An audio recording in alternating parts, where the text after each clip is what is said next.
এমন সরলতা হলেই তবে বাবা ভগবত কৃপা হয়। হৃদয়ে যদি বাবা জড়তা থাকে, হৃদয়ে যদি ভেজাল ঢুকে যায়, হৃদয়ে যদি ওই অমৃতের মতো পেঁচ জড়িয়ে যায়, কোনোদিন ভগবত দর্শন হয় না। বলুন, এখানে যদি আপনারা কেউ জানতে পেরে যান যে আপনার ঘরে একটা নুড়ি পাথর, ওইটা শালগ্রাম শিলা, সঙ্গে সঙ্গে আপনি দিয়ে দেবেন? কাউকে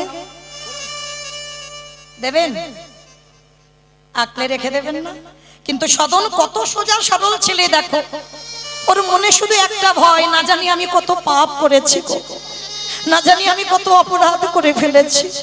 এই নুড়ি পাথরটার সর্বগায়ে রক্ত লাগা, একদিকে মাংস চাপাই, ওই হাতে ও নুড়ি পাথরটাকে ধরি, আমি কত বড় পাপী। যাও তুমি এই পাথরটা নিয়ে তুমি সেবা করো, আমি বড় অপরাধ করে ফেলেছি। বৈষ্ণব ঠাকুর হাতে তুলে দিল। বৈষ্ণব ঠাকুর মনের আনন্দে নয়ন জলে বুক ভাসিয়ে নুড়ি পাথরটা নিয়ে গেল। সারাদিন অভিষেক করবে, কত আয়োজন করেছে। শালগ্রাম শিলা নারায়ণের অভিষেক হবে, সারাদিন অন্ন ব্যঞ্জন তৈরি করেছে, নিজের হাতে শালগ্রাম শিলাকে প্রসাদী দেবে, ভোগ লাগাবে। অভিষেকের আয়োজন করলেন পঞ্চামৃত দিয়ে। দোকান থেকে সিংহাসন আনলেন, সিংহাসনে প্রতিষ্ঠা করলো ওই শালগ্রাম শিলাকে। সারাদিন বাবাজি বৈষ্ণব ঠাকুর ওই শালগ্রাম শিলা নিয়েই ব্যস্ত। মনে আনন্দ, সাক্ষাৎ ভগবান বাড়িতে এসেছে, সদন হাতে তুলে দিয়েছে। মনে আনন্দে অভিষেক করালো, দুপুরবেলা মধ্যাহ্নে ভোগ লাগালো, সন্ধ্যাবেলায় আরতি হলো, রাত্রিতে শয়নে দিল। আর রাত্রিবেলা শয়নে দেবার পর গভীর রাত্রিতে বৈষ্ণব ঠাকুর শয়নে আছেন, দৈববাণী করছে শালগ্রাম শিলা।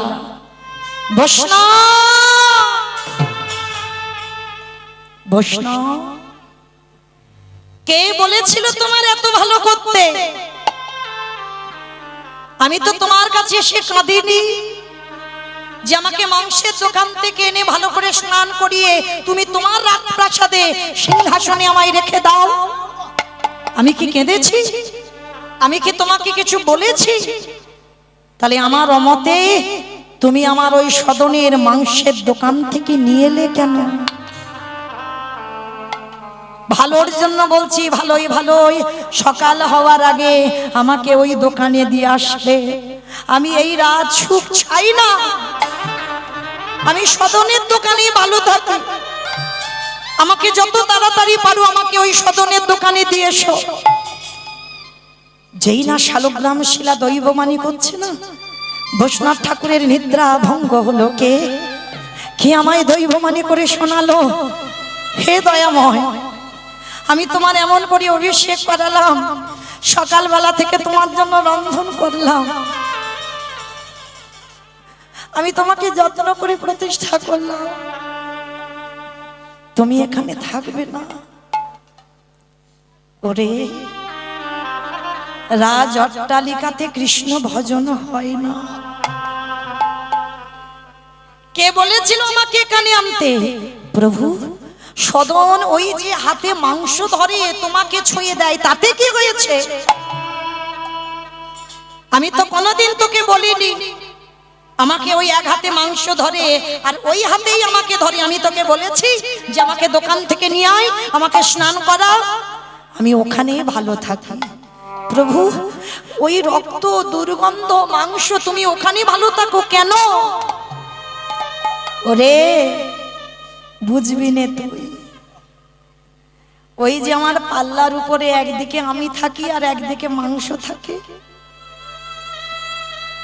আর যখন ওই সদন গুনগুন করে গান গায়, ওই পাল্লাটা আস্তে আস্তে একটু দোলনার মতো দোলে। আমার যেন মনে হয় আমি দোলনাতে দোল খাচ্ছি, আর সদন যেন আমার গুনগুন করে গান শোনায়। কাল সকাল থেকে এলাম বটে, আমি যে সেই গান শুনতে পেলাম না। আমি তো দোলনায় বসে নেই, তুই সিংহাসনে বসালি, রাজপ্রাসাদে রাখলি, ছাদতলা ঘরে রাখলি, কিন্তু আমি যে ওই দোলনায় যে দোল খেতাম সেই আনন্দটা আমি পাচ্ছি না, সেই সুখ আমি পাচ্ছি না। তাই যত তাড়াতাড়ি পারিস আমাকে এখান থেকে নিয়ে আমার সদনের কাছে রেখে আয়, আগে রেখে আয়, আমি এখানে থাকতে চাই না।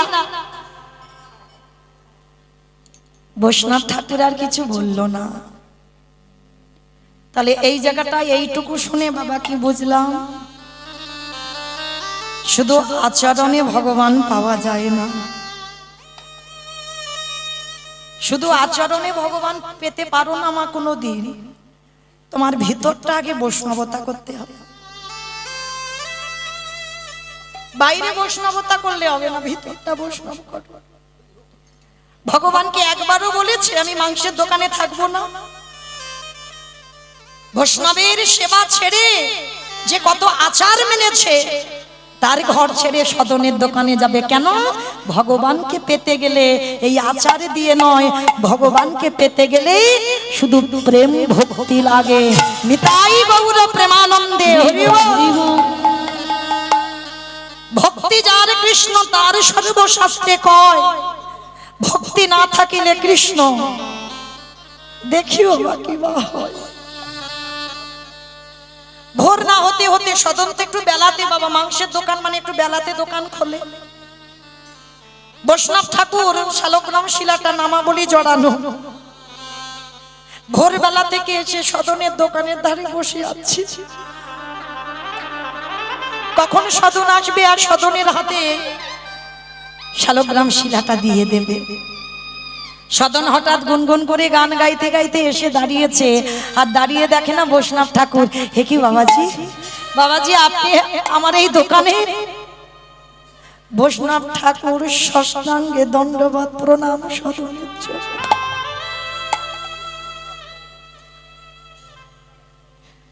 তুই একজন কসাই হয়ে মাংসের দোকানে থেকে সারাদিন রক্ত দু হাতে কত প্রাণ হত্যা করছিস, তবু আমার ভগবান তোর কাছে এসে থাকবে। ধন্য সদন, তুই ধন্য। এতদিন আমি মন্ত্রে তন্ত্রে আমি তার কৃপা পেলাম না। ওরে সদন,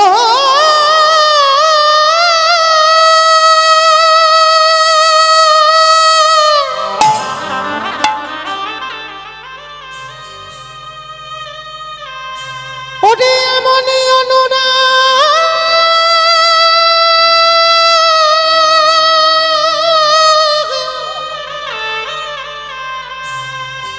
এমনই অনুরাগ না হলে কি কৃষ্ণ পাওয়া যায়। ধন্য সদন তোর জনম ধন্য। এমনই ভালোবাসা না দিলে কি কৃষ্ণ ধরা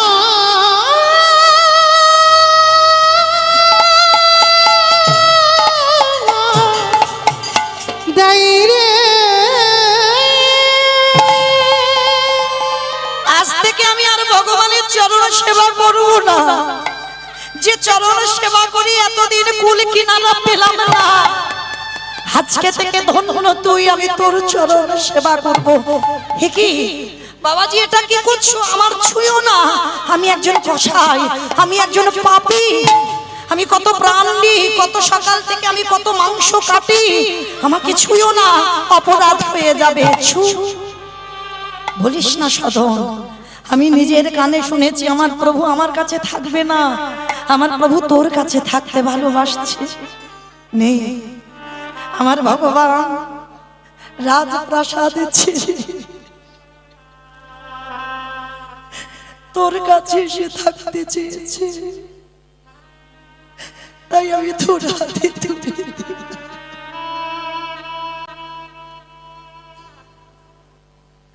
তুই ধন্য কসাই, তুই ধন্য। সদনের হাতে যেই না শালগ্রাম শিলা তুলে দিল, সদন মনে মনে ভাবছে প্রভু আমি তো কোনোদিন তোমাকে পাবার জন্য গান গাইনি, আমি তো জীবনে কোনোদিন আশা করিনি যে আমি তোমায় পাবো। আমি একজন সাধারণ মানুষ, আমি জানি না তোমার কি করে ডাকতে হয়, কি করে ভালোবাসতে হয়। আর তুমি কিনা আমাকে ভালোবেসে তুমি রাজ সিংহাসন ত্যাগ করে আমার এই কসাইখানায় এসেছো। কথা দিলাম প্রভু, তুমি যদি রাজপ্রাসাদ ত্যাগ করে আমার কাছে আসতে পারো, কথা দিলাম আজকে থেকে আমি এই কসাইয়ের ব্যবসা বন্ধ করে দিলাম। আজকে থেকে আর আমি মাংসের ব্যবসা করব না। আজকে থেকে আমি নিজের হাতে কোনো প্রাণ হত্যা করব না। কারণ তুমি যদি আমার জন্য সিংহাসন ত্যাগ করতে পারো আর আমি তোমার জন্য এই কসাই ব্যবসা বন্ধ করতে পারি না। নিতাই গৌর হরি বল, হরি বল, হরি বল। ভগবান বলছে এই যে অনেকে বাবা অনেকে আহার নিরামিষ আহার করি প্রসাদ খায়, ভগবান বলছে কেউ জোর করে কিছু করতে পারে না বাবা। যার কৃপা যখন হবে সে ঠিক কৃপা করে দেবে। এতদিন সদন একজন কসাই, ভগবান কিন্তু বলেনি যে তোর মাংসের ব্যবসা বন্ধ কর, বলেছে কি কর্ম করতে হবে বাবা। ভগবান কর্মে বাধা দেয়নি যে আমি বৈষ্ণব হয়েছি বলে আমি যে মাছের ব্যবসা করতে পারবো না, না, তার প্রমাণ দেখেন ভগবান বিধান দিল না, কারণ তোমাকে কর্ম করতে হবে। কিন্তু যে কর্ম করবে তার মনে দ্বিধা এলো যে ভগবান আমার জন্য সিংহাসন ত্যাগ করতে পারে, তাহলে আমি কি করে নিত্য ওই মাংসের দোকানে আমি আমার শালগ্রাম শিলাটা রাখবো। সেটা নিজের বিবেক দংশন করেছে, তাই কসাই ব্যবসা বন্ধ করে দিল। শালগ্রাম শিলাটাকে বুকে ধরে বলল, দয়াময় আমি আসছি। আর তখনকার দিনে বাবা সবাই উত্তরপ্রদেশ থেকে 4 ধামের মধ্যে একটা ধাম হচ্ছে জগন্নাথ ধাম, পুরী ধাম। লাখ লাখ ভক্তরা বাবা সবাই হাঁটতে হাঁটতে আসছে ওই জগন্নাথজিকে দর্শনে। আর ওই সদন প্রতিজ্ঞা করলো, আমি আজকে থেকে সংসারে আর যাব না।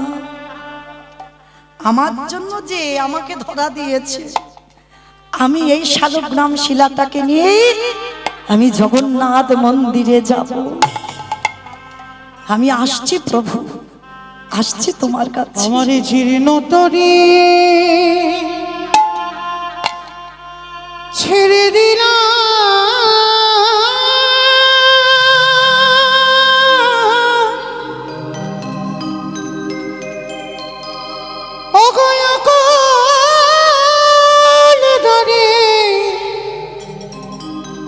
দরিয়া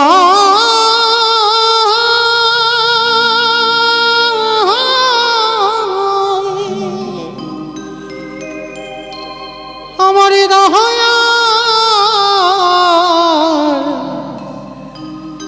গুরু গো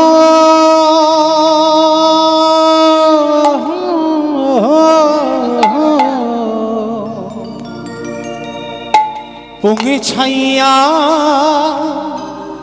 দিও কিনারা। আমি আসছি প্রভু তোমার কাছে, আসছি। ছেড়ে দিলাম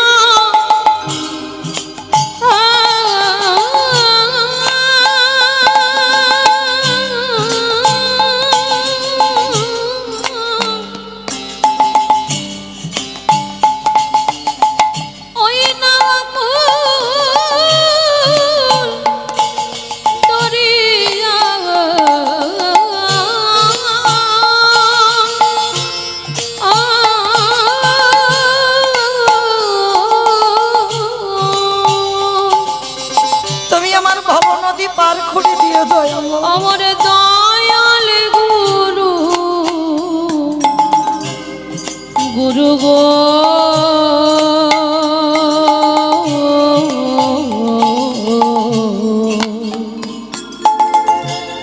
পৌঁছাইয়া দিও কিনারা, পৌঁছাইয়া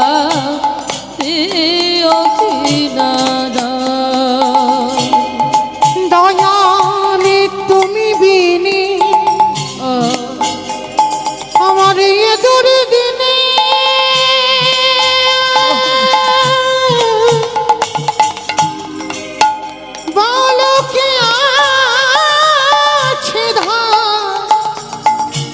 ধরা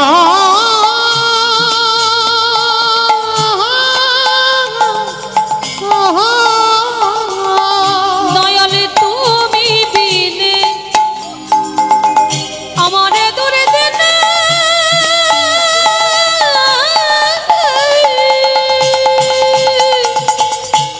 এবার তোমার চরণে আশ্রয় পলক কে আছে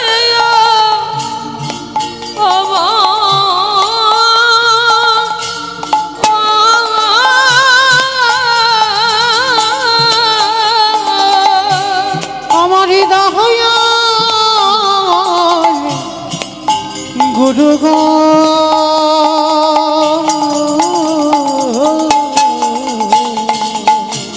পৌঁছাইয়া দিও কিনারা পৌঁছাইয়া দিও কিনারা আমার দাঁড়ি মাঝি সবই গেল একমাত্র আমি তবু তোমারই কৃপা পাহাড় বলে দয়া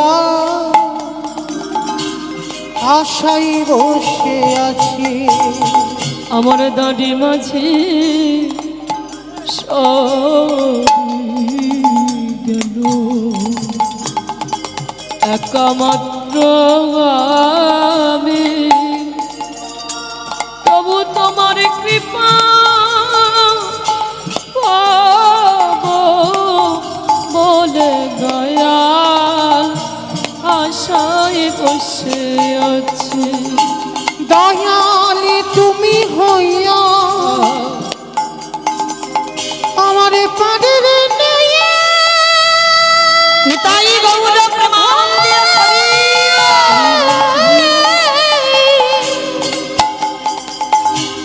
আমার চিরে না তরি দিও দয়াল তুমি হইয়া আমার পানের নেয়া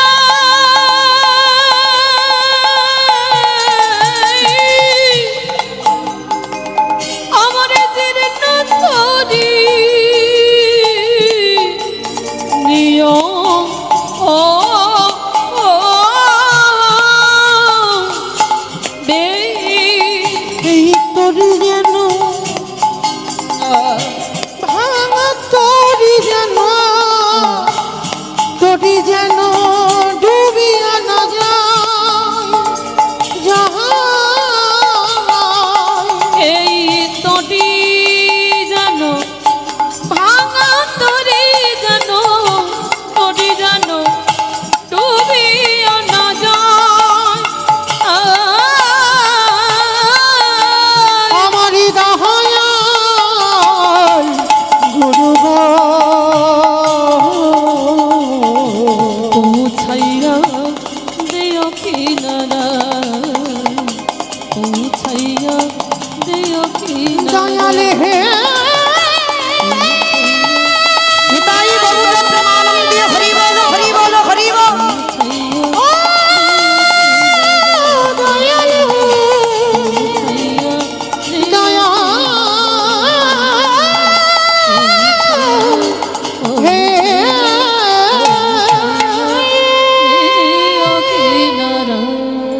সদন যখন শালগ্রাম শিলাটা নিয়ে যাচ্ছে না, সবাই তো সদনদের পূর্বপুরুষের ব্যবসা, ওরা সবাই জানে, সদনকে চেনে। সবাই যেতে যেতে বলে উঠলেন, এই ছেলে, তো ছায়া যদি আমাদের পরশ করি তাও আমাদের পাপ হবে, আর তুই যদি আমাদের সঙ্গে যাস আমাদের জগন্নাথ দর্শন হবে না, তুই একজন পাপী। সদন মনে মনে ভাবছে, ঠিকই তো বলেছে, আমার মতো পাপী তো আর জগতে কেউ নেই গো। তাই সদন বলল, বেশ আমি কথা দিলাম, আমার ছায়া তোমাদের কারোর গায়ে পড়বে না। সদন কি করেছে জানো?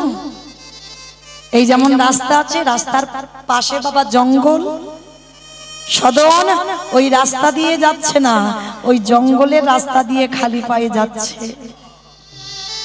কত ঝোপ ঝাড় কাঁটা, চরণে বড় বড় কণ্টক বিদীর্ণ হচ্ছে, তবু কাঁদে আর বলে জগন্নাথ আমি তোমাকে জীবনে দেখিনি কোনোদিন, তুমি দেখতে কেমন?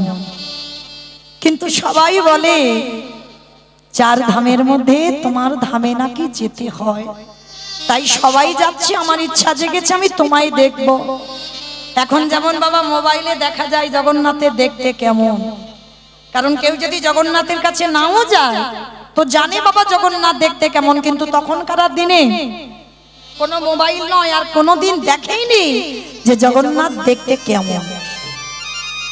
কাঁটা ঝোপ ঝাড় দিয়ে যাচ্ছে জঙ্গল দিয়ে, আর এদের অনুকরণ করে করে যাচ্ছে, মানে স্বতন্ত্র রাস্তা চেনে না কোন রাস্তায় গেলে জগন্নাথ মন্দির, তো ও জঙ্গল দিয়ে যাচ্ছে আর এপারে এরা মেন রাস্তা দিয়ে যাচ্ছে। যেতে যেতে বাবা ওই গভীর জঙ্গলে প্রবেশ করে কিছুটা দূরে গিয়ে একটা গ্রাম পেয়েছে, আর সেই গ্রামের কাছে যখনই গেল তখন সবে বাবা সন্ধ্যা হব হব ভাব, দিনের শেষ আর সন্ধ্যার শুরু। এক পুকুর পাড়ে বসে সদন মনে মনে ভাবছে আর যে চলতে পারছি না, বড় কষ্ট হচ্ছে, জানি না কত দূর গেলে এখনো জগন্নাথ মন্দির, এখনো কত দূর আমাকে যেতে হবে। বসে বসে পুকুর পাড়ে কাঁদছে, দেখা দাও দেখা দাও দেখা দাও বলে। হঠাৎ বাবা ওই পুকুরের অপর প্রান্তে একটা সদ্য বিবাহিতা কন্যা, মানে সবেমাত্র বিয়ে হয়েছে, আর সেই বিবাহিতা কন্যাটার লক্ষ্য পড়ল সদনের দিকে। আর সদন খুব সুন্দর দেখতে বাবা, কসাই হলে কি হবে, খুব রূপবান পুরুষ। আর যেই না সেই সদ্য বিবাহিতা কন্যাটা দেখেছে সদনকে, ইচ্ছা জাগলো ওই সদনকে গ্রহণ করবার। এমনই রমণী বাবা সেই সদনের কাছে গিয়ে করজোর করে বলে ওঠেন, বাবাজি ও বাবাজি আপনি পুকুর পাড়ে বসে আছেন কেন? সদন বলে বললেন, মা আমি যাচ্ছি জগন্নাথজিকে দর্শন করতে। সে কি জগন্নাথজিকে দর্শন করতে যাবেন? সে তো এখন অনেক দূর, রাত হয়ে যাবে আর একটু পরে সন্ধ্যা হব হব। আপনি একটা কাজ করেন, আপনি বরং রাতটুকু আমার বাড়িতে কাটিয়ে দেন। সদন তো সোজা সরল মানুষ গো, কোনো ঘোর প্যাঁচ ছিল না সদনের মনে। আর দেখবেন যারা জীবনে সোজা সরল পথে চলে, যাদের হৃদয় সৎ হয়, তারা বারবার বাবা ঘোর বিপদে পড়ে যায়, বারবার তাদের বিপদের মুখে দাঁড়াতে হয়, কারণ তারা বাবা এই সমাজে ঘোর প্যাঁচ কিছু বোঝে না, কিছু জানে না। সদন তো সোজা সরল ছেলে গো, কিছু বুঝতে পারলো না। ওই রমণী মনে মনে ভাবলো, এই রাত্রিটা ওই পুরুষটাকে আমি আমার ঘরে থাকতে দেব। একটা কথা বলবেন বাবা, শ্রী শ্রী রামকৃষ্ণ পরমহংস দেবের কথা, আমার কথা নয়। নরেনকে ডেকে বলেছিল, এই শালা, আমি বলছি না, আমি শালা বলবো কেন? ঠাকুরের বই যারা পড়বেন দেখবেন ঠাকুর শালা শালা বলে ডাকতো। কোন শালা? বউয়ের ভাই শালা না, পাঠশালা না, গোশালা না, রান্নাশালা না, তাহলে কোন শালা? শা মানে মুক্তি, লা মানে নৌকা, যে মুক্তির নৌকাতে ঠাকুর পারাপার হয়ে যাবে। নরেনকে ডেকে বলেছিল, শোন শালা একটা কথা বলি, জীবনে সবাইকে বিশ্বাস করবি, কিন্তু জীবনে নারী জাতিকে বিশ্বাস করবি না। এটা বাস্তব বাবা, আমি এক নারী হয়ে বলে যাচ্ছি, জীবনে সবাইকে বিশ্বাস করবে কিন্তু নারী জাতিকে নয়। এই নারীরা বাবা রাগলে রাখতে পারে, মারলেও মারতে পারে। এরা যদি মনে করে বাবা কাউকে নরকে পাঠাবে, হাসতে হাসতে নরকে পাঠাতে পারে। আর কেউ যদি মনে করে বাবা কোন পুরুষকে ভগবানের চরণে পাঠিয়ে দেবে, হাসতে হাসতে দিতে পারে। পারে না বাবা? লক্ষ্য করে দেখেন বাবা, একজন বারবনিতা চিন্তামণি, একজন পতিতা নারী বিল্লমঙ্গলকে যদি বাবা রাতের অন্ধকারে দূর ঘুরে তাড়িয়ে না দিত, তাহলে কি গোবিন্দ চরণ পেত? কি গো, চিন্তামণির সঙ্গে এমন প্রেম, বাবা শ্রাদ্ধে বসেছে, তবু বারবার চিন্তামণির মুখ ভেসে উঠছে। সে শ্রাদ্ধের পিণ্ড দেওয়ার হলো না। সেই রাতের অন্ধকারে বাবা একটা মরা দেহকে কাঠ মনে করে আর একটা দড়ি মনে করেছে সাপের লেজকে।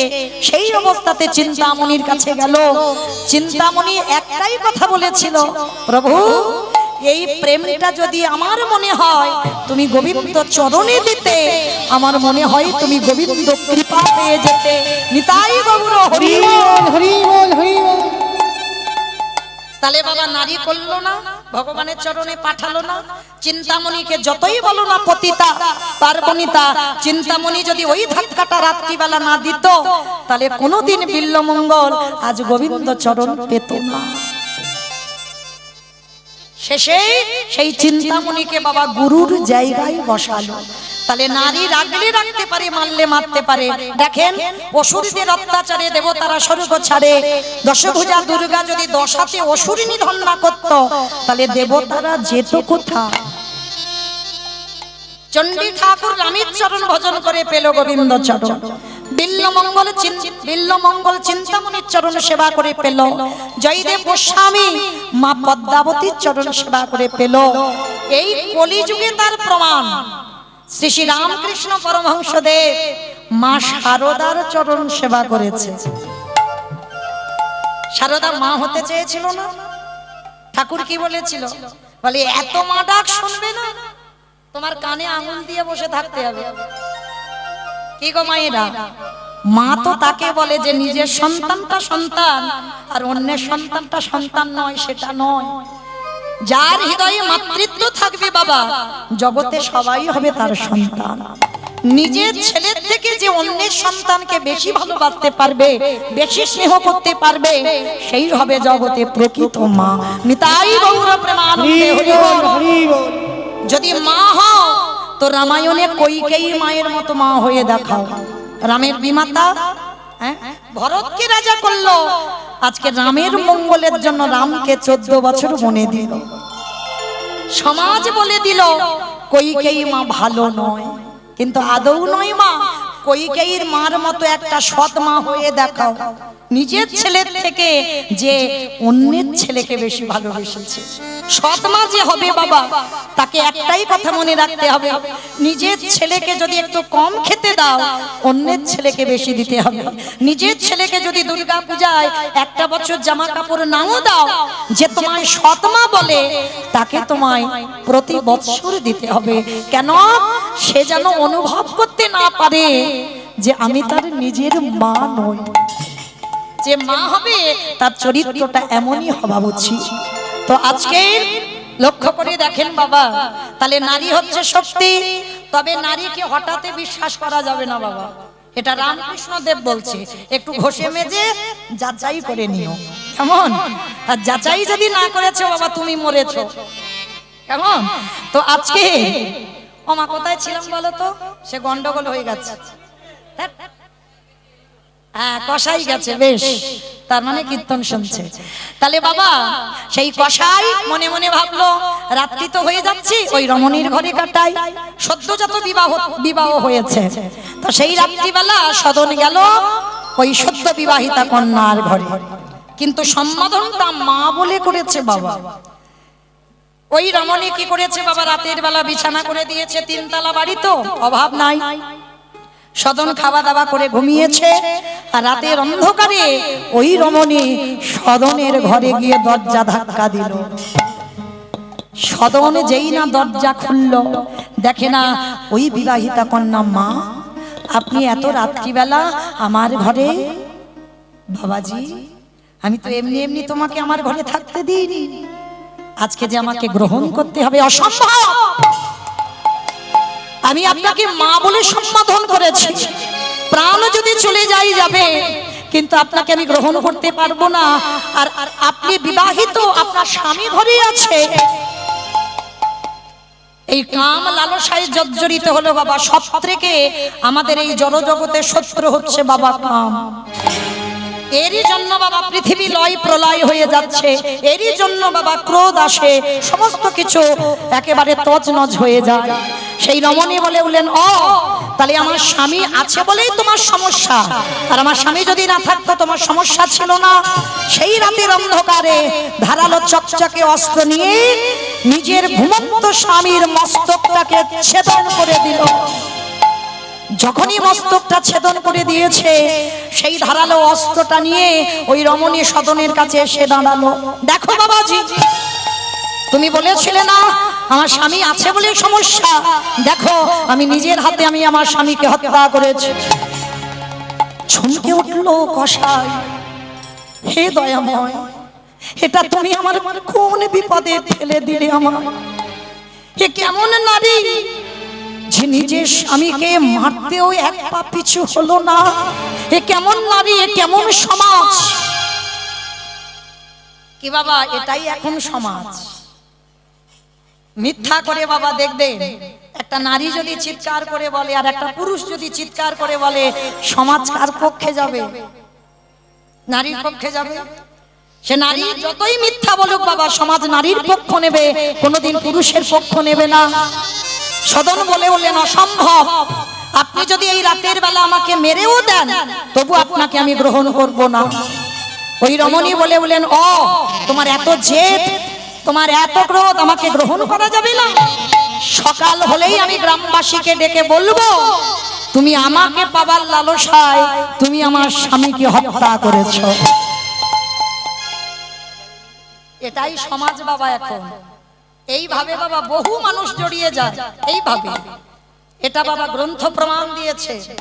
তো আজকে যেই না বাবা নিজের হাতেই স্বামীকে হত্যা করেছে, স্বামীকে হত্যা করে আজকে এসে দাঁড়িয়েছে কোথায়? সদনের চরণ তলে। সকাল হয়ে গেল, বিচার ডাকা হলো।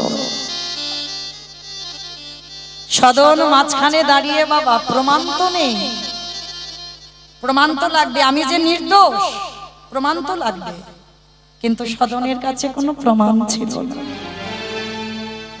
কোনো প্রমাণ নেই। আর যখনই প্রমাণ নেই, সবাই গ্রামের লোকজন দেখে বলে উঠলেন, এই নারী তো মিথ্যা বলছে না, এই নারী যা বলছে সব সত্যি বলছে। তাহলে বিচারে কি রায় হবে? সদন শুধু একটাই কথা বলেছিল, আমি যদি বলি সত্যিটা এই সমাজে কেউ বিশ্বাস করবে না, তার থেকে আমার বলার প্রয়োজনই নেই, আমি বলতেও চাই না, কিন্তু শাস্তি দাও, আমি মাথা পেতে নেব, কিন্তু এমন শাস্তি দিও না যাতে আমার প্রাণটা চলে যায়। অনেক আশা নিয়ে যাচ্ছি তো জগন্নাথকে দেখতে, শাস্তি দাও, কিন্তু যেন মৃত্যুদণ্ডটা দেওয়া না হয়। গ্রামের লোক বিচারপতি যারা, তারা আদেশ দিল, ঠিক আছে, ওর যখন শেষ ইচ্ছা, ও অন্যায় করেছে স্বীকার করলো, ও দোষ করেছে, তাহলে ওকে মৃত্যুদণ্ড দেওয়া হবে না, শাস্তি তো দেওয়া হবে। কি শাস্তি দিল জানো? সবার সামনে বলল, ও যে হাত দিয়ে ওর স্বামীকে হত্যা করেছে ওর ওই দুটো হাত কেটে ফেলে দাও। সদন সবার সামনে হাত দুটো বাহির করে দিল।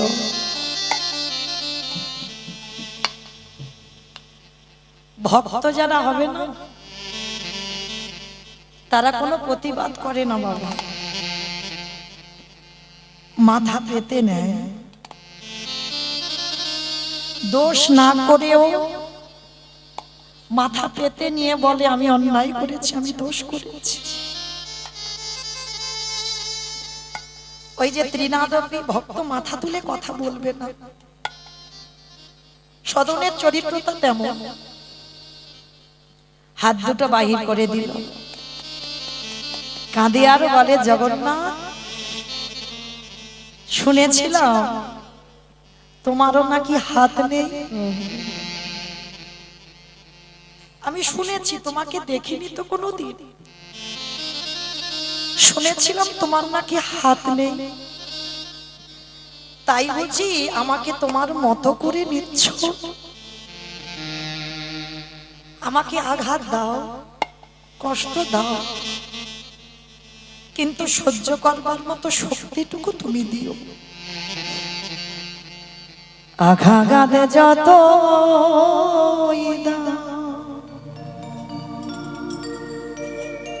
শক্তি দিও সহি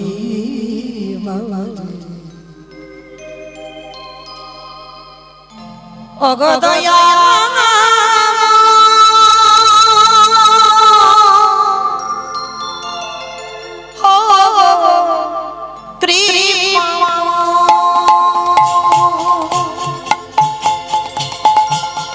ও গো দয়া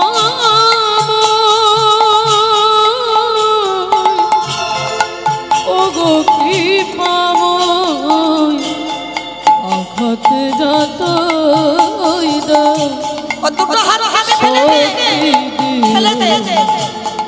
সহি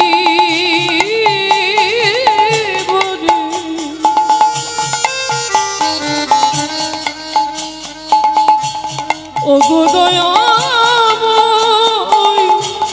ও গো কৃপাময়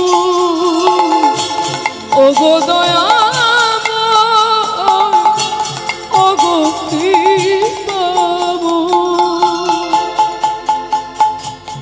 সুখ তো সবাই চায় দুঃখটাকে নেবে বলো জানি তবু ভালোবেসে আরো কাছে গেলাম সুখ তো সবাই দুঃখটাকে নেবে বলো জানি তুমি ভালোবেসে আরো কাছে নিয়ে তোমারই আমার মাঝে পাই জানা হে জগতে তুমি ছাড়া মোর কেহ ও গো দয়াময়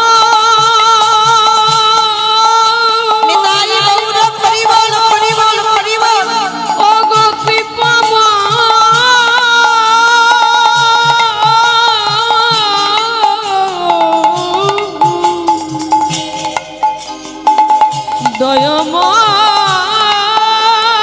দয়াময় কৃপাময়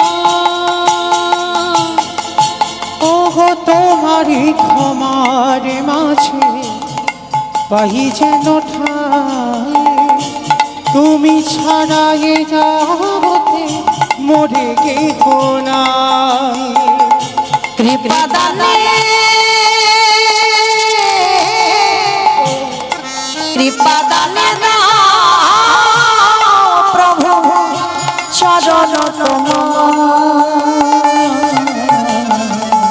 তোমার কৃপা প্রভু ওগো দয়াময় খাতে যত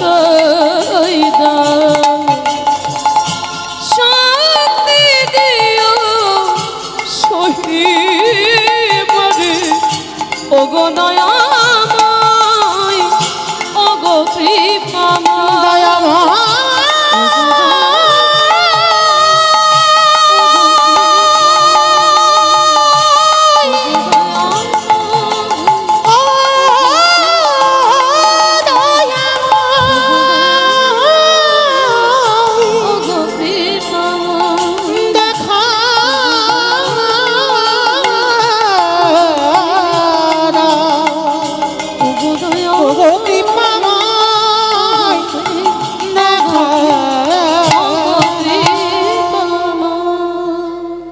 আচ্ছা মা, যদি হাত দুটো কেটে দেওয়া হয় শালগ্রাম শিলাটা এবার কোথায় থাকবে? যারা বিচার করেছিল তাদের একটাই কথা বললো, আচ্ছা তোমরা তো দুটো হাত আমায় কেটে দিয়েছো, এই নামাবলীটা দিয়ে আমার শালগ্রাম শিলাটা আমার মাথাতে একটু বেঁধে দেবে। মাথাতে বেঁধে দিল, সংকল্প নিল সদন, আর আমি পায়ে হেঁটে যাব না, তোমার কাছে আমি দণ্ডবত দিতে দিতে যাব। রক্তে রক্তাক্ত সর্ব অঙ্গ বাবা, সদন দণ্ডবাদ দিতে দিতে আসছে সেই উত্তরপ্রদেশ থেকে জগন্নাথ মন্দির। বাবা বাঁচবে বলে মনে হয় কোনো ভক্ত? হার যে পারি না দয়াময়, বড় জ্বালা, বড় যন্ত্রণা, বড় কষ্ট। এবার তোমার চরণে আমার একটু আশ্রয় দাও না প্রভু। দেখা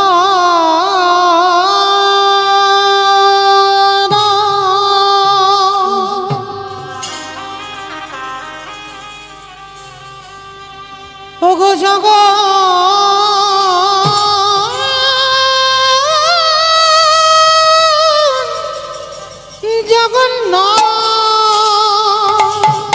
হরি বল, হরি বল। আমি তো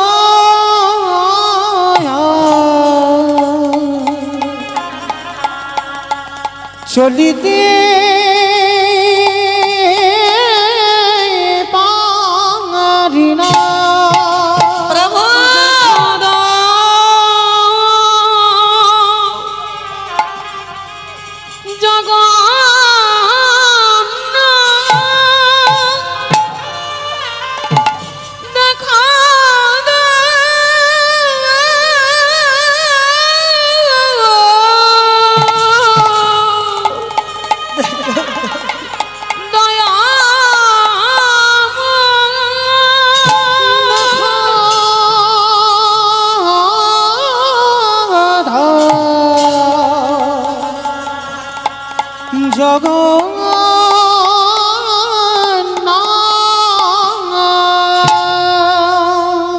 দেখা দাও, দেখা দাও, দেখা দাও। আর যারা যারা রাস্তা দিয়ে যাচ্ছিল না, সদনকে দেখা মাত্র চমকে উঠেছে। এইরকম কেউ আছে যে ভগবানকে ভালোবাসে? এটা কোন ভালোবাসা? সবাই মিলে প্রার্থনা করছে, হে জগন্নাথ, আর ভক্তকে কষ্ট দিও না। এবার একবার তোমার চরণে ওকে আশ্রয় দাও। ও যে বড় কষ্ট পাচ্ছে প্রভু, খুব কষ্ট পাচ্ছে। ও মায়েরা, কতটুকু কৃষ্ণ বলে কেঁদেছ, কৃষ্ণ পাবে। কতটুকু গৌর বলে কেঁদেছ, গৌর পাবে। আগে কাঁদতে শিখতে হবে। ভগবান একবার ঘষে মেজে নেবে না যে ও আমার ভক্ত না, আমার ভক্ত নয়। কৃষ্ণ ভক্ত যারা হয়েছে বাবা, তাদের তো একটু সাবধানে চলতে হবে, এটা বাস্তব। কৃষ্ণ ভক্ত হলেই তাদের সাবধানে চলতে হবে। যে করে আমার আশ, তারে করি সর্বনাশ। সর্বনাশ করে না বাবা, সব নাশ করে দেয়। আত্মীয় পরিজন, বন্ধু বান্ধব, জায়গা জমি, গাড়ি বাড়ি, টাকা পয়সা, সম্পত্তি সব নাশ করে দেয়।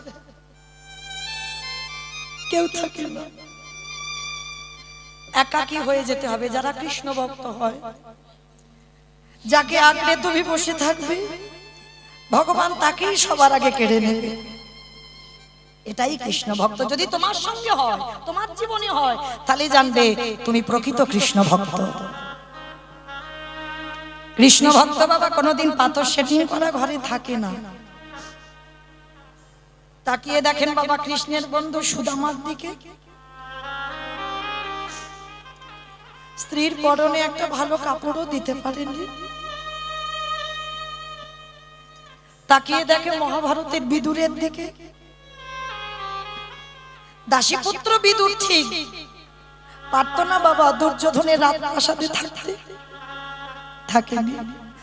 রাজপ্রাসাদ ফেলে গভীর জঙ্গলে একটা কুঁড়ে ঘর, কৃষ্ণকে খেতে দিত শাকন্ন আর কলার খোসা। এরাই কৃষ্ণ ভক্ত। তাকিয়ে দেখেন বাবা রঘুনাথ দাস, জমিদারের ছেলে। তাকিয়ে দেখেন নরোত্তম দাস ঠাকুর, কেমন গুরু ভক্তি বাবা আপনারা জানেন। লোকনাথ গোস্বামী দীক্ষা নিতে গিয়েছিল। সদ্গুরু তো খুব দুর্লভ বাবা, সদ্গুরু পাওয়া যায় না। নরোত্তম গিয়েছিল বাবা একটা সদ্গুরুর কাছে, লোকনাথ গোস্বামী দীক্ষা নেওয়ার জন্য। লোকনাথ গোস্বামী বলেছিল অসম্ভব, যারা সদ্গুরু হয় বাবা তারা কোনোদিন দীক্ষা দিতে চায় না। আমি দিতে পারবো না, কারণ দীক্ষা দিতে গেলে বাবা শিষ্যের কাছে বিক্রি হয়ে যেতে হয়, আমি দীক্ষা দিতে পারবো না। আর লোকনাথ গোস্বামীর কাছে দীক্ষা নেবে এটা নরোত্তমের সংকল্প।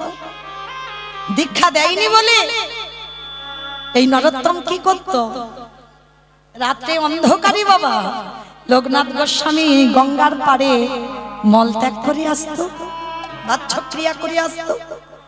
নরোত্তম ওই ভোরবেলা অন্ধকার থাকতে থাকতে যেখানে গুরুদেব পায়খানা করত সেইখানে নরোত্তম একটা জমিদারের ছেলে নিজের হাতে করে সেই পায়খানা পরিষ্কার করত।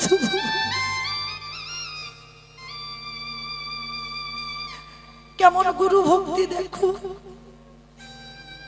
পায়খানা পরিষ্কার করত। একদিন লোকনাথ গোস্বামী মনে মনে ভাবলেন, আমি রোজ রোজ এই যে বাচ্চক্রিয়াগুলো করে যাই, কিন্তু এত পরিষ্কার হয়ে থাকে কি করে জায়গাগুলো, আজকে তোমার দেখতে হবে। গাছের আড়ালে মলত্যাগ করার পরে দাঁড়িয়ে আছে, দেখি কি হয়। আর যেই না দাঁড়িয়ে আছে না লোকনাথ বাবাজি আর ওই নরোত্তম গিয়েছে গুরুদেব জ্ঞানে গুরুদেবের পৃষ্ঠা প্রণাম করে নিজের হাতে বাবা সেই পৃষ্ঠাটা তুলে দিয়েছে। আমাকে যে শিষ্য বলে গ্রহণ করবে না, কিন্তু আমি যে তোমার চরণে সমর্পণ করে দিয়েছি। গুরু যদি ধরতে হয় আমি তোমার মতো গুরু চরণ আশ্রয় করব। আড়াল থেকে লোকনাথ গোস্বামী দেখা মাত্র চমকে উঠল, এ কেমন শিষ্য, আমি জীবনে কোনোদিন এমন মানুষ দেখিনি। ছুটে এলো গাছের আড়াল থেকে, ছুটে এসে নরোত্তমকে বুকে জড়িয়ে ধরে বলেন, নরোত্তম ওরে তুই থাম, ওরে তুই থাম, তোকে দীক্ষা না দিও আমি যে তোর কাছে বিক্রি হয়ে গেলাম। ওরে নরা তাই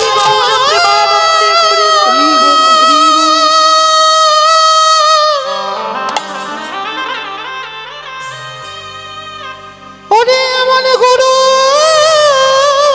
ভক্তি আমি যে কভু দেখি না, একেবারে আই আই আমার হৃদয়ে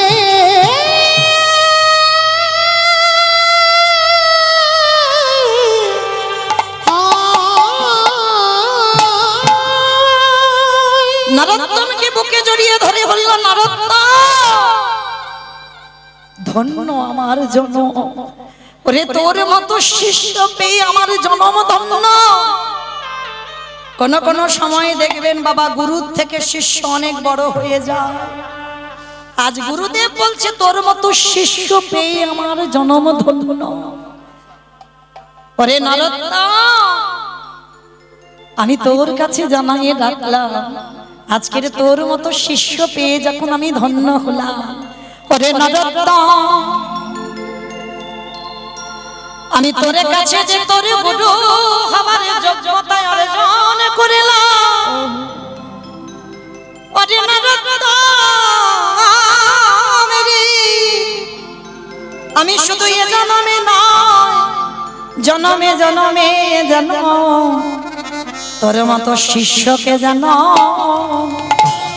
আমি কাছে কাছে পাই রে। শুধু এজন্যে না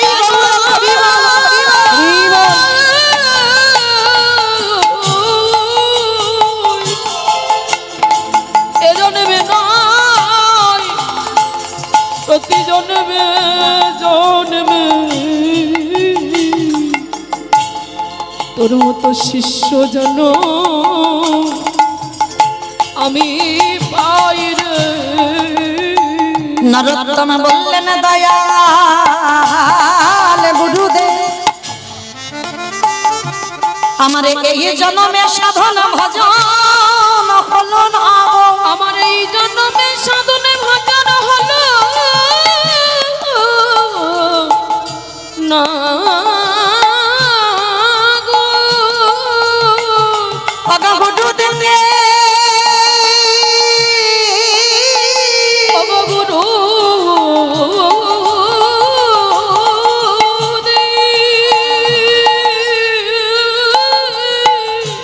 আমার যে কুলে জন হোক না কেন, জনমে হোক না কেন, আমি মন্ত্র তন্ত্র কিছু নাই বা জানি। দয়াল গুরুদেব, আমি যেন তোমার চরণ যোগা ভজতে পারি। আমায়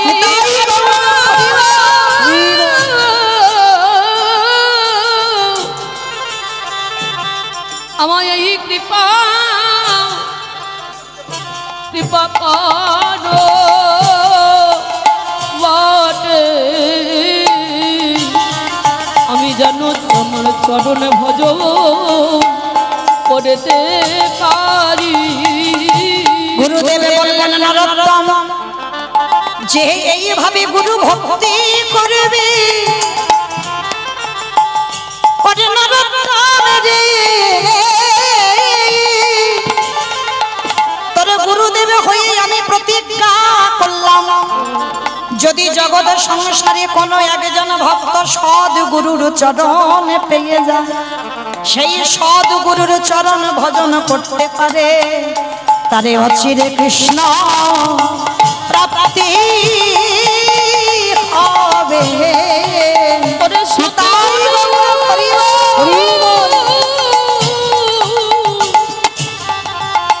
গুরুর কৃপা হলে অচিরে কৃষ্ণ প্রাপ্তি হবে। যেমন বাবা কলিযুগে সদ্গুরু যদি হতে হয় শ্রী শ্রী রামকৃষ্ণ পরমহংসদেব, কি গো গিরিশে গলায় ক্যান্সার হলো, এখন এত আমরা প্রত্যেকে বাবা গুরু ধরেছি, একজনের গুরুদেব পারবে যে শিষ্যের শরীরের ব্যাধিটা গুরুদেব নিতে?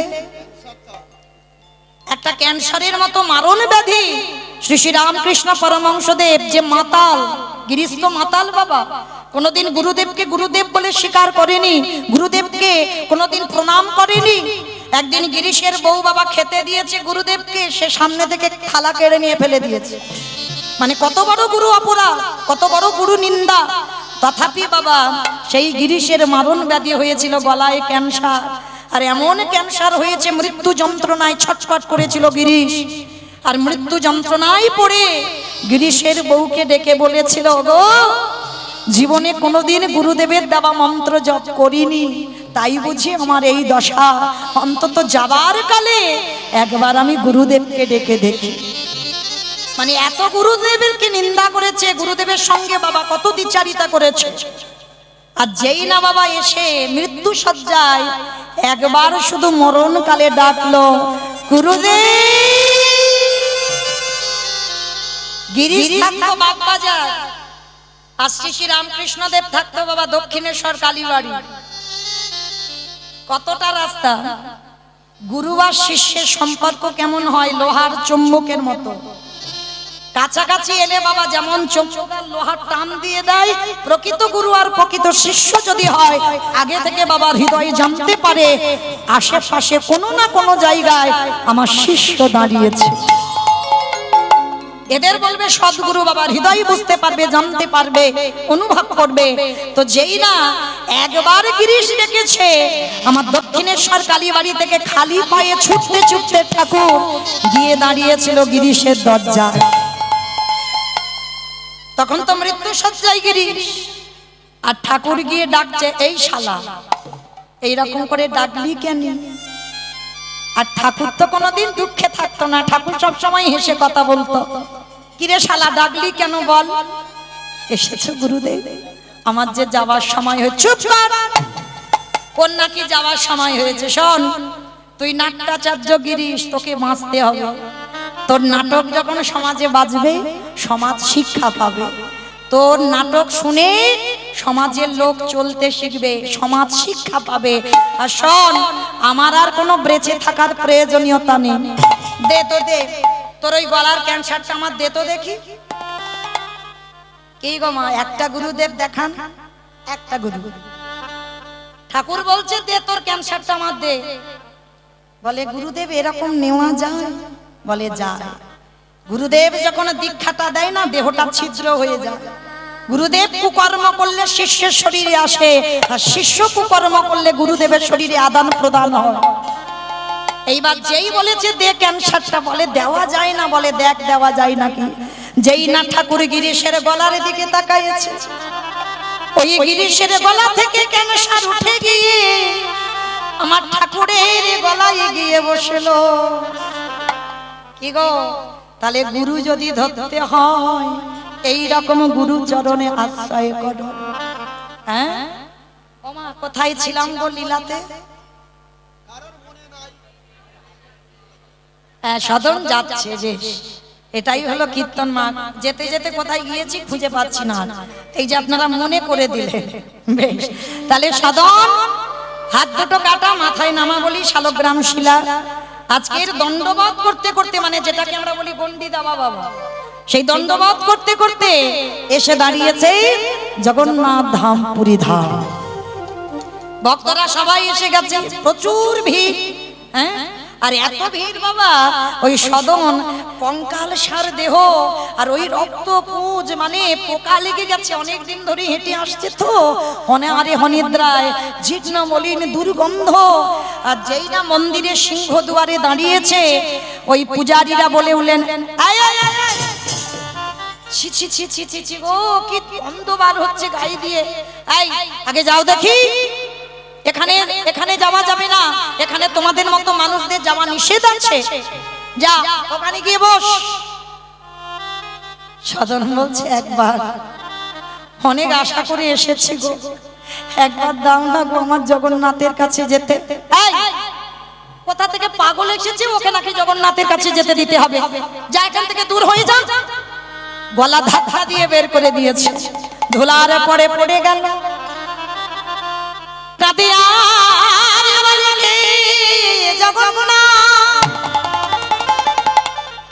তোমায় যারা ভালোবাসে, তোমায় যারা ভক্তি করে, আমি জানি না জগন্নাথ তাদের বুঝি এমনি করে কাঁদতে হয়। গলা ধাক্কা দিয়ে ফেলে দিয়েছে সদনকে। অমাইরা, জগন্নাথ তো অচল নয়, সচল জগন্নাথ। হ্যাঁ, যেই কৃষ্ণ সেই তো জগন্নাথ, সেই তো গৌর। তার জগন্নাথ যদি সচল হয়, আর আজকে সদন এসেছে না, পূজারীরা জগন্নাথকে তো সকাল থেকে ভোর থেকে খাওয়া শুরু করে রাত 12টা পর্যন্ত, মানে খেতেই যায়। 56 ভোগ যে খাবে না, মানে জগন্নাথ পুরী ধামে শুধু খাবার জন্য এসেছে। মানে একাদশী তিথিতেও একাদশী ওখানে বাঁধা, আপনারা জানেন।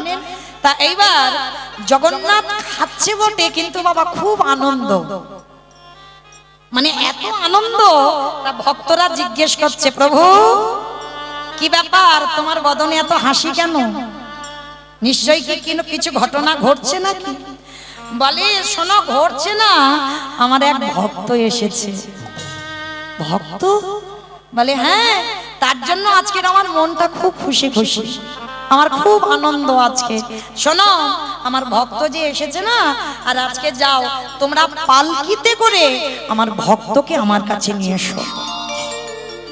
জগন্নাথ বলে দিয়েছে পালকিতে করে আনতে হবে। এইবারে জগন্নাথের সমস্ত ভক্তরা আজ মনের আনন্দে নাচতে নাচতে পালকিটা কাঁধে লয়ে যেই না সিংহ দুয়ারে দাঁড়ায়েছে, এবার হাঁক দিয়েছে, শোনো শোনো শোনো, এখানে কে এসেছো তোমরা? এখানে আমাদের জগন্নাথ আজকে খুব আনন্দে আছে গো। জগন্নাথের নাকি এক ভক্ত এসেছে, তার জন্য পালকি এনেছি। পালকিতে করে জগন্নাথের ভক্তকে নিয়ে যেতে হবে। এসো, কে জগন্নাথের ভক্ত আমাদের পালকিতে ওঠো। আচ্ছা বাবা, এবার আপনারা বলেন, ধরো এইখানে ঘোষণা হলো, আমি ধরো ঘোষণা করলাম, যারা যারা জগন্নাথের বন্ধু আছো বা জগন্নাথের ভক্ত আছো তারা উঠে এসো, পালকিতে উঠতে হবে। পালকিতে করে জগন্নাথ নিয়ে যেতে বলেছে। ও মাইরা, পালকি চাপা পড়বে না কি বাবা? সবাই তো ছুটে আসবে, সবাই তো এখানে ভক্ত। যারা দাঁড়িয়ে আছেন, বসে আছেন, আমি কীর্তনিয়া সম্প্রদায়, সবাই ভক্ত। তাহলে সবাই যদি ভক্ত হয় তাহলে বলেন, সবাই তো আসবে জগন্নাথের ভক্ত বলে, তাহলে সবাই কি জগন্নাথের ভক্ত? তাহলে সবাই যদি জগন্নাথের ভক্ত হবে, তাহলে জগন্নাথ আজকে নির্দিষ্ট দিনে হাসছে কেন? তাহলে নিশ্চয়ই আজকের একটা খুব গুরুত্বপূর্ণ আসল ভক্ত নিশ্চয়ই এসেছে, যার জন্য জগন্নাথের এত আনন্দ। তা এইবার বাবা এত ভিড় জমেছে, সবাই পালকিতে উঠবে। সে পালকিতে যখন উঠবে বাবা, সে পালকি বাহকরা তারা বিরক্ত হয়ে বলে, ধর ওখানে থাক, এত ভিড়, কে ভক্ত চিনতে পারছি না, সবাই উঠতে চাইছে পালকিতে, আমরা জানতেই পাচ্ছি না। ভালো করে ভাবেন বাবা, সাক্ষাতে যারা জগন্নাথের সঙ্গে কথা বলে তারাই ভক্ত চিনতে পারছে না, আর আপনারা আমরা চিনবো বলে মনে হয় কি বাবা? এ জন্মে চিনবো বলে মনে হয়? হরি বল। এ জন্ম কেন, আমার তো মনে হয় কোটি জন্মে চিনবো না। হ্যাঁ, জগন্নাথের সঙ্গে যে সাক্ষাতে কথা বলে তারা চিনতে পারছে না, আর আপনারা আমরা চিনবো কি করে? এইবার পালকি নিয়ে ফেরত গেছে। হে জগন্নাথ, সবাই তো বলছে তোমার ভক্ত, তাহলে প্রকৃত ভক্ত কে? নিশ্চয়ই একজন, তাহলে সে কই? জগন্নাথ শুধু একটাই কথা বলে দিল, যে আমার পরম ভক্ত, যে আমার ভক্ত হবে সে শুধু আমার মতো দেখতে হবে। একটা ইঙ্গিত দিল, সে আমার মতো দেখতে হবে। এই ইঙ্গিতটা নিয়ে বাবা, এদের তো অত মাথায় বুদ্ধি নেই। জগন্নাথের মতো দেখতে মানে জগন্নাথে যেমন গোল গোল চোখ, জগন্নাথের হাত নেই, পা নেই, ওই রকম বলছে।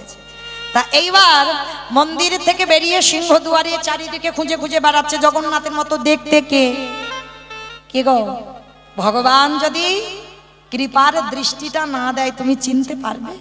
পারবে না তো। ভগবান মন্দিরে খিলখিল করে হাসছে, বেটাদের অবস্থা দেখো, ভক্ত চিনতে পারছে না। তাহলে আমি একটু চিনিয়ে দিই, যেই না কৃপা সিন্ধু ভগবানে আমার, ওই কৃপার বাড়ি বরিশান করলো, সঙ্গে সঙ্গে লক্ষ্য পড়লো রাস্তার ওপারে সদনে বসে বসে কাঁদছে। মাথায় আছে সেই নামাবলী বাঁধা, শালগ্রাম শিলা মাথাতে রয়েছে, হাত দুটো কাটা, আর হাত দুটো বাহির করে হা জগন্নাথ, হা জগন্নাথ বলে যেই না সদনে কাঁদে। ও মায়েরা, একটা টুকটুকে ফর্সা ছেলে, রক্ত কাদা ধুলো বালিতে অঙ্গটা কালো হয়ে গেছে। কি গো, যারা মূর্তি তৈরি করো দেখবে সাদা, লাল, কালো, সবুজ, নীল সব দিতে দিতে কি হবে? কালো হয়ে যাবে না? সদনের অঙ্গটা কালো হয়ে গেছে, অনাহারে অনিদ্রায় চোখ দুটো বড় বড় কালো হয়ে গেছে, কঙ্কাল সারে দেহ হয়েছে, হাতে কাটা জগন্নাথের মতো বসে কাঁদে। এইবার ভক্তরা দর্শন করে যেই না জগন্নাথের কৃপা পড়ল, ভক্ত চিনতে পেরে গেল, ছুটে গেল সবাই সদনের কাছে, আর সদনের কাছে গিয়ে আছাড় খেয়ে পড়ল সদনের চরণে। সদন বলল, কি তোমরা সবাই আমার পা দুটো জড়িয়ে ধরছো কেন? ছু, কথা নয়, কথা নয়। আমাদের জগন্নাথ বলেছে তুই জগন্নাথের প্রকৃত ভক্ত না, তোমাদের ভুল হচ্ছে। আমি তো এখানে বসে আছি, তোমরা যে ঘোষণা করলে না জগন্নাথের ভক্তকে পালকিতে করে নিয়ে যাবে, আমার খুব আনন্দ হচ্ছিল জানো। আজকের আমি জগন্নাথকে দেখতে না পাই তো কি হয়েছে, জগন্নাথের ভক্তকে তো দেখতে পাবো, ওই জন্য তুই এখানে বসে আছি। বলো না জগন্নাথের ভক্ত কোথায়? ওই পূজারীরা কাঁদে আর বলে, ভক্ত রে, আমরা এতদিন ভগবানের সেবা করলাম বটে, আরে তুই আজকে যখন পুরী ধামে এসে দাঁড়ালি, আমাদের জগন্নাথকে সারা জীবনের মতো তুই কিনে নিলি। এই পুরী ধামে মাঝে এসে আমার জগন্নাথকে কিনে নিলি। ওরে এমন ভক্ত কহু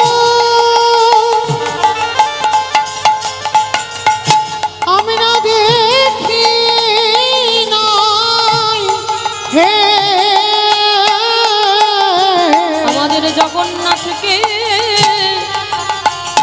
চিরদিনের মতো কিনে নিলি। সবাই মিলে আজকের ওই ভক্তকে পালকিতে তুলেছে, আর পালকিতে তুলে জগন্নাথের সামনে গিয়ে দাঁড় করিয়েছে।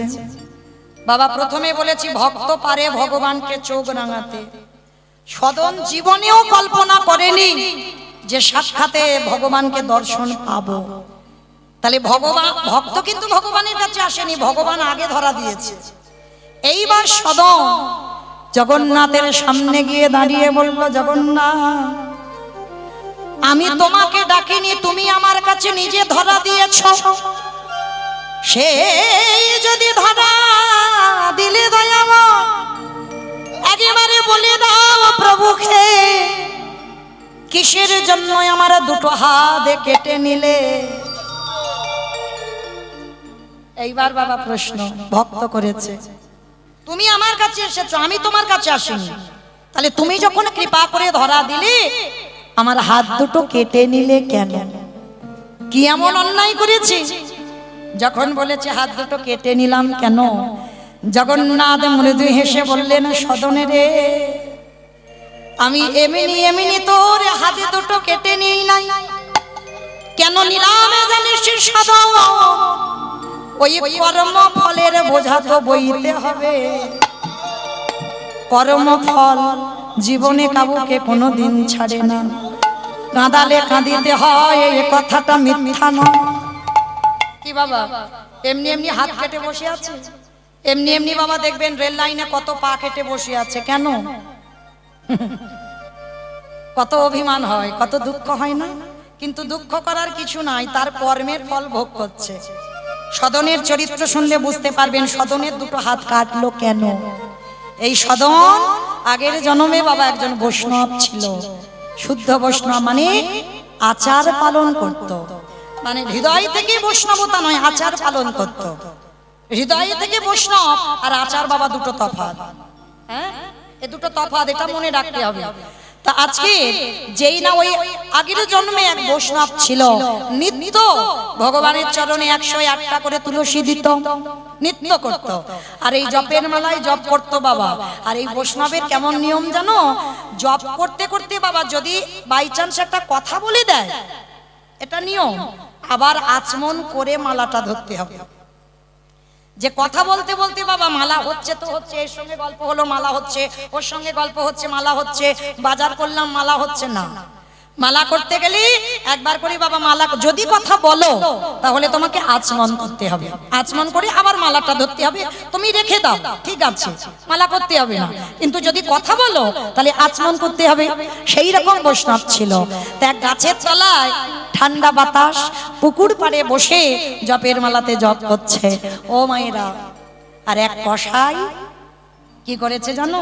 আস্তে কসাইটা ওই একটা গরু, মানে গোমাতা, গরু কাটবে, হ্যাঁ, আর গরুটা কাটবে বলে গরুটা কাটতে গিয়েছে বাবা, দড়ি খুলে গরুটা ছেড়ে গেছে।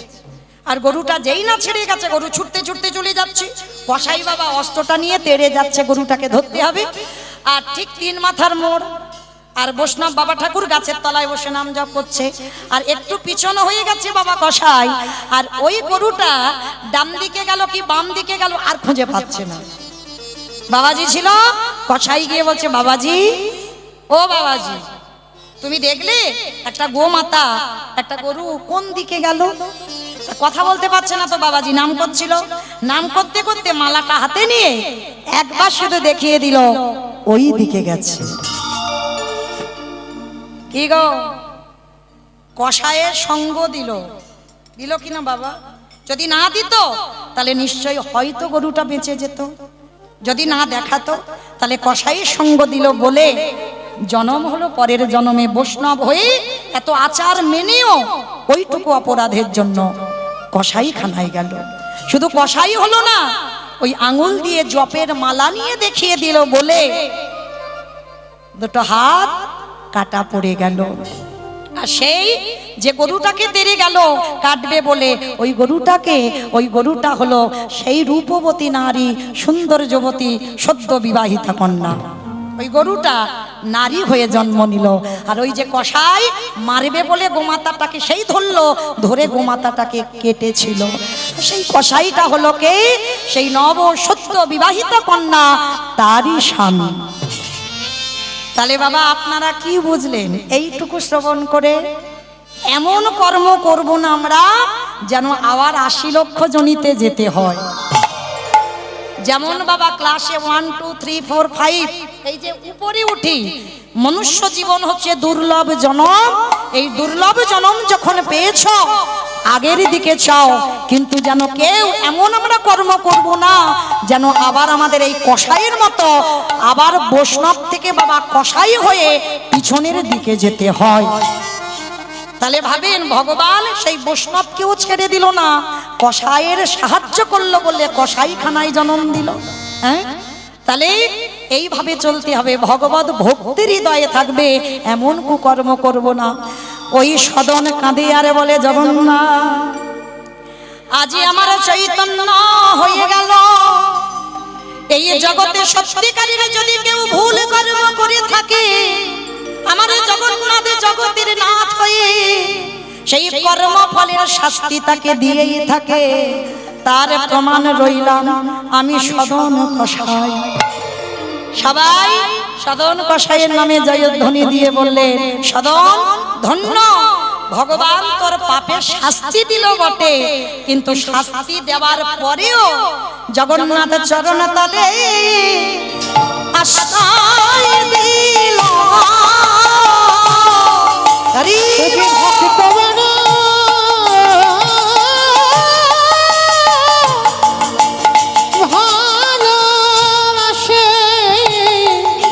চরণ তলে তাই আশ্রয় দিল। ভক্তি যারা কৃষ্ণ তার সর্বশাস্ত্রে কয়, সর্বশাস্ত্রে কয়, ভক্তি না থাকিলে দেখিও বাকি সাধিতে সাধিতে যদি কৃষ্ণ কৃপা করে, কৃষ্ণ কৃপা করে, ওগো এ জনমে না হয় জন্ম জন্মান্তরে। তাহলে চলে সাক্ষাতে জগন্নাথজিকে দর্শন করলেন, আমরাও জগন্নাথজিকে দর্শন করলাম।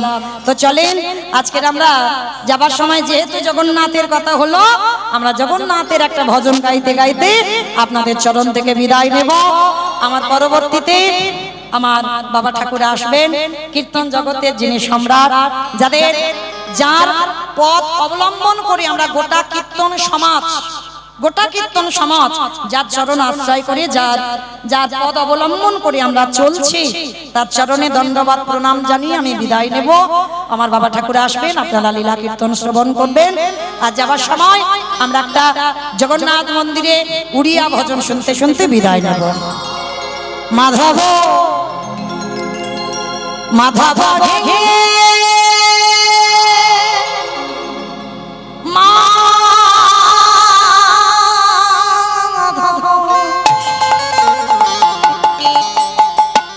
মাধব মাধব হে মাধব হে মাধব, মাধব হে মাধব, হে মাধব মাধব হে মাধব, মাধব মাধব হে মাধব। মধ্যে পাখরায় পেটে পুড়ে খাবো, মুখে পাখরারে পেট পুরে খাবো, মধ্যে পাখরায়